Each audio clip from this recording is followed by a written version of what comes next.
Who is Darializa Avila Chevalier?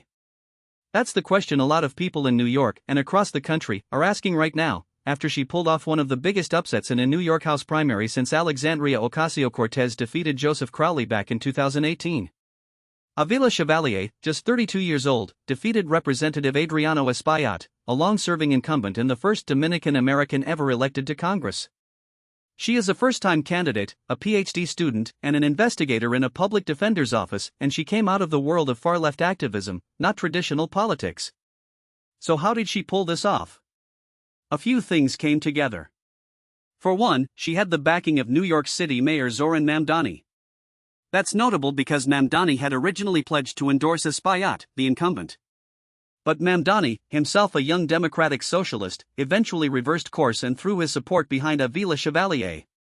Mamdani had overwhelmingly carried the 13th district, covering Harlem and Washington Heights and Upper Manhattan, in both the Democratic mayoral primary and the general election, so his endorsement carried real weight.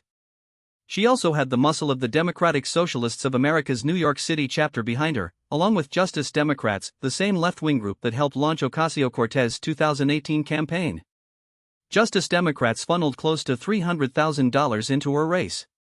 Now, her politics are well to the left of the Democratic mainstream. She has voiced support for abolishing the police, borders, and prisons, and for seizing property from landlords. In an interview with the New York editorial board, she repeatedly avoided answering whether she would send a man who randomly killed another person to prison. Those positions are already raising questions about how she might fit or not fit within the broader Democratic Party if she wins in November.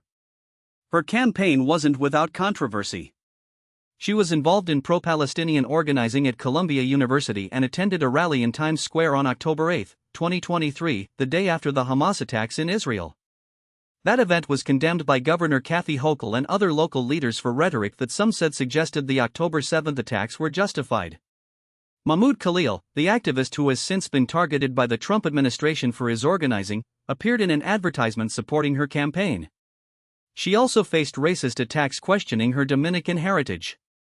Her parents are both immigrants from the Dominican Republic, but supporters of Espaillat falsely claimed she was of Haitian descent. The attacks grew heated enough that she walked out of an interview on a popular Spanish-language radio station after the hosts accused her of insulting the Dominican flag. And then there were the social media posts. Between 2018 and 2022, Avila Chevalier posted frequently, sometimes using profane language to go after Democratic figures. She called Kamala Harris an expletive in 2021. She called Joe Biden a rapist in April 2020, though she says she ultimately voted for him. She also made posts criticizing the reported origins of COVID-19 and interracial relationships. Those posts had been deleted, but they were archived, and Espaillat's allies made sure voters saw them in the closing days of the race. Mayor Mamdani said he was unaware of the posts at the time he endorsed her, and notably, he did not disavow them. Despite all of it, she won. And now the Democratic establishment is left figuring out what to make of a candidate who openly rejects many of the party's core positions, and who just showed she can win. This is one of those races that will be studied for a while, and the story of Darializa Avila Chevalier is clearly just getting started.